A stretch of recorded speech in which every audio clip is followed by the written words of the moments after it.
নমস্কার, তিয়াশা ড্রিমল্যান্ডে স্বাগত। চলে এসেছি আরও একটা ব্লগ নিয়ে। দিনটা ছিল 1 জানুয়ারি 2025।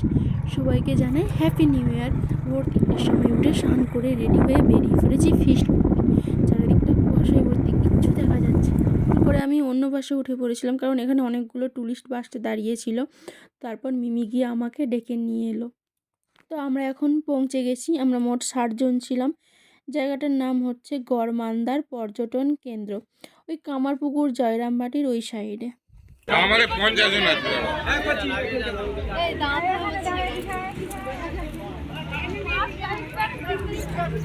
এখানে টিকিট কেটে ঢুকতে হবে, তো আমাদের এখন টিকিট কাটা চলছে। এদিক ওদিক অনেক খোঁজাখুঁজি করার পর ফাইনালি আমরা একটা টিকিটের জায়গা খুঁজে পেলাম। তো এখানে দেখো এখন রান্না শুরু হয়ে গেছে।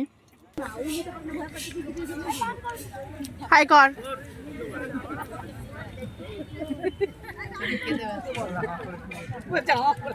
সবাই দেখো,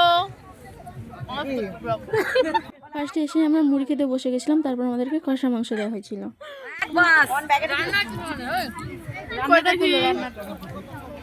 রান্না হচ্ছে,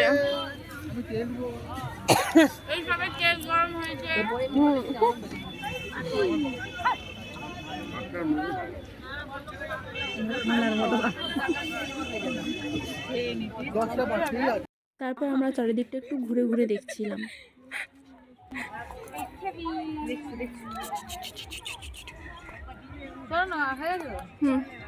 চলো, পেয়ে গেছি আমাদের। এখানে একটা পার্কের মতো ছিল, তো অনেকক্ষণ ওয়েট করার পর তারপর দোলনাতে আমরা চাপতে পেরেছি। এই পর্যটন কেন্দ্রটা অনেক বড় এরিয়া জুড়ে আছে, তো চারিদিকটা দেখতে অনেক খুব সুন্দর লাগছে।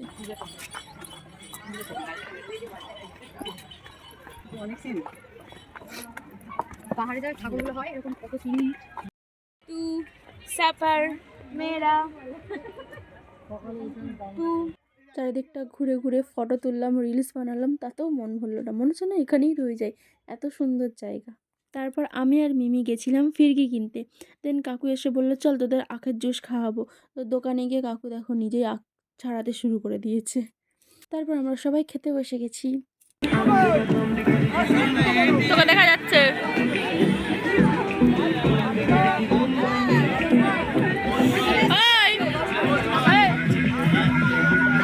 এর আবার কি অবস্থা?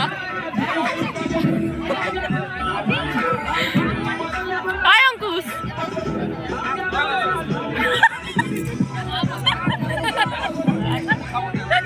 খেতে খেতে অনেকটাই বেলা হয়ে গেছিলো। সব কিছু গুছিয়ে নিয়ে বাসে উঠতে প্রায় বিকেল হয়ে গেছিলো।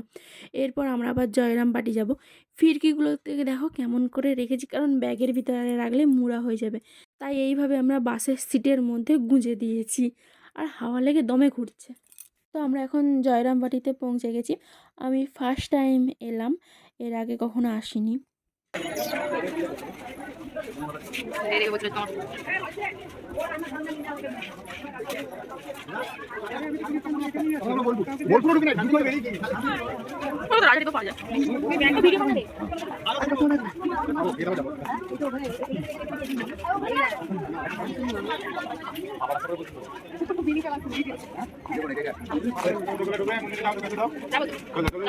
এখান থেকে বেরিয়ে আমরা সোজা বাড়ির দিকেই রওনা দিয়েছিলাম, কারণ সন্ধে হয়ে গেছিলো বলে আর কামারপুকুরে নামা হয়নি।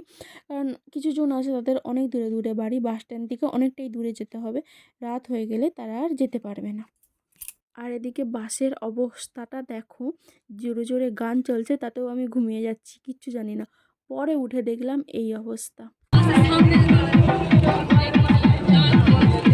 বন্ধ হয়ে যাবে। এখন রাত প্রায় 9টা, ওই বাসটাই করে আমরা এসেছি। তো আমরা এখন পৌঁছে গেছি, বাইকে করে বাড়িতে যেতে হবে।